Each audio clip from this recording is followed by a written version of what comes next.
Hi Fuch, hope you're well. My name is Kirsten and today I will be presenting assignment 2, community engagement. First of all, I'd like to go through my previous case studies that I did for this assignment that weren't so successful research-wise. The first person I'll talk about is EVO and EVO Studio. So EVO Studio is a design and creative space that I wanted to mention here because it is owned by an Australian artist who I have been following for quite a while, and I was quite excited to do research on her and how she engaged with her wider community. So, born in Indonesia and came to Australia, EVO was a book designer and illustrator for a very long time for Penguin Books right after she graduated. And she opened up EVO Studio after working on her own identity and portfolio. And her studio is quite a small, close knit studio that combines Australian art and design. And she facilitates lots of collaborative work with Australian brands.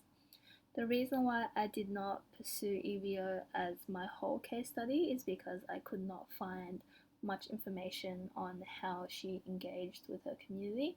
She was very inactive on most of her social media, and I didn't see much potential to go through with that. But I just did want to acknowledge her for her design and for her artwork. I'll go into my actual case study, Sophia P, more in detail. So, Sophia P is an independent designer and creative art director from Greece. She's had 13 years of experience within the digital field, and I ran into her on awards where her website had gotten multiple honorable mentions and website of the days. So, Sophia, with a huge background in visual arts, she catalyzes her portfolio with projects that challenge the boundaries of digital and web design, ranging from creative branding to digital communication designs that magnify awareness to create impactful experience. So at the moment, Sophia is exploring multimedia, and she does showcase her passion to design pieces that are timeless and future proof. So, currently exploring technology such as AR or 3D, she is very up to date with design trends and she is very willing and passionate about exploring that. So, with multiple platforms of social media, Sophia is best known on awards and Instagram, where her most iconic works or her work in development are displayed and promoted. So, on her award page are several honorable mentions, including her most recent portfolio website. Her extensive presence on awards reflects the strength of her work visually and her presence in that specific community. And because she is on the judge panel of awards, she does actively participate in providing feedback or commemorating others for getting known on awards. She has 4 collections that showcases her favorites and inspirations of varying elements, and 4 of her main projects are on her award website. Other than awards, Sophia also has internet presence on Instagram, LinkedIn, and Behance. Her Behance page is a bit more visually legible, so she has lots of highlights of appreciations and mood boards, and only a few projects that are less publicized or well known are shown on here. And I've realized that most of her work are more revolved around branding or independent works that she's done herself. Some of the work on Behance is a bit outdated, but that's only due to her heavier presence on other platforms. So if you looked at her LinkedIn, I found that her LinkedIn is where she is most active, where you see her commenting a lot and posting a lot. So lots of the engagement on her LinkedIn is promotional and quite inspirational, which allows her to promote other designers through encouragement and feedback. And I think it's quite important to have at least one platform that's dedicated to partaking and engaging in other people's works. So she has multiple online workshops and sessions as well that allows her to present her findings and propose herself to others. So she does have very full control over her online presence, and she is active on her own LinkedIn, on awards LinkedIn. So that's quite honorable, and her identity on LinkedIn is quite strong already. The takeaways that I got from researching Sophia and doing a case study on her is the importance of her passion and celebrating that passion clearly into the correct audience. Not only does Sophia have a strong identity on social media, but she also participates in it to engage with her community, whether that be with her awards family or her following family on Instagram or Twitter. Taking her work further than awards, she endorses others and uses awards as a strong segue into future opportunities to support the design community.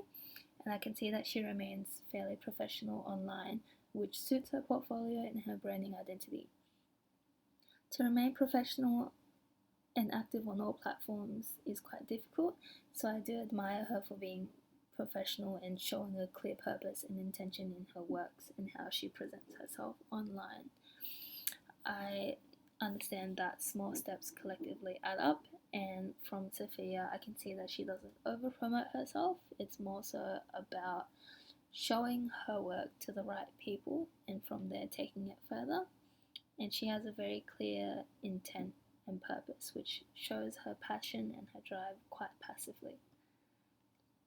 I'll move on to part B of assignment 2, which talks about practical networking. I'll go through how I network peer-to-peer, how I participate in online workshops, my engagement with LinkedIn, and then my updating of my portfolio and website. So looking at peer-to-peer engagement, over the last year I've been in and out of projects amongst the other design colleagues from different faculties. Through active collaboration and participation in projects other than my own, I've been able to network and showcase my skill set to others by assisting in developing code or designing assets for a larger scale project. So previously I've worked with a friend of mine who is a graphic designer who was publishing her own consignment e-store website, and we collaborated together to produce a functioning website. So I assisted her through development and code, and that was the main purpose of our collaboration, but I also helped with a bit of critical feedback and getting it up and running. I have also assisted other friends with branding projects, one of which was for a home food delivery service called Mum by Treats that a fellow friend's family had started during the first lockdown of COVID. So Mum by Treats was a good opportunity for me to explore brand identities and have the creative freedom to explore within their brand. So this project resulted in multiple variations of logos and menu designs, as well as a few social media assets as well. So recently I've made the effort to join appropriate design groups on LinkedIn to further engage in UI and UX material. So in an attempt to engage with that community remotely, I remained quite active on LinkedIn to keep up to date with relevant news and trends. Beginning with only about 10 connections, maybe last year, I've now slowly grown up to 32, and I was never really aware of the following behind it, especially for design students. However, I do realize now that it's a useful tool to showcase your passion and exchange conversations and feedback with other designers. I've also looked into updating my online portfolio and website. At the beginning of the year, I did have a portfolio, but the work that was shown was quite outdated and it was still being displayed through the digital media domain, which hindered my ability to network professionally and promote myself in a better manner. So after updating my portfolio and managing to secure a better domain for my website at ktdesign.co, I transferred my work onto Cargo to redesign the website, and I found that this streamlined my progression into a more professional community as I felt more confident in promoting my own work, and it was consistent throughout all of my collections of works, including my website, LinkedIn, CV, and social media. So I found it quite important to do it as soon as possible. Even though my other website showcased my ability to code, I think it's more important that my online portfolio was up to date and it just looked a bit more professional. Whereas my serial media and my Instagram, I attempted to engage and reply to most commenters who commemorated my work, and after posting my initial post of serial media, I got comments and feedback from other designers, and I found that quite encouraging, and it introduced great opportunities to directly contact them to further my connections. Lastly, workshops and online learning I found quite important, even though the last workshop I attended was a few months back. I remember working through design methodologies and frameworks with professional women in the field from the All Women Conference. The workshop emphasized principles of human centered design and the importance of emphasizing through your design process. And the workshop actually encouraged me to get out there and propose my work a bit more to be more comfortable in showing my work and getting feedback. There are future seminars that I'm excited to continue to attend to grow my network and skill set. A few of that I've been meaning to attend are Code Academy as I get more into front end development and coding, and then a few from House Experience in UI and UX. Reflecting on how I've grown the past few months with my design identity and path, I'm quite happy with the baby steps that I've taken, whether that's buying a domain or making my brand name more official and consistent. I think all the efforts to contribute to a bigger picture and will benefit me in some way now or in the future. Creating a separate Instagram account, for example, for my design was a big step for me as I showcased my work more so on my website than on any other social media. It is a growing opportunity for me to engage with others further than just on LinkedIn or through social networking. I'm happy that I've realized the importance of LinkedIn and networking now, as it's so crucial to remain wary of your connections, who you're talking to, and how they will affect you in the future.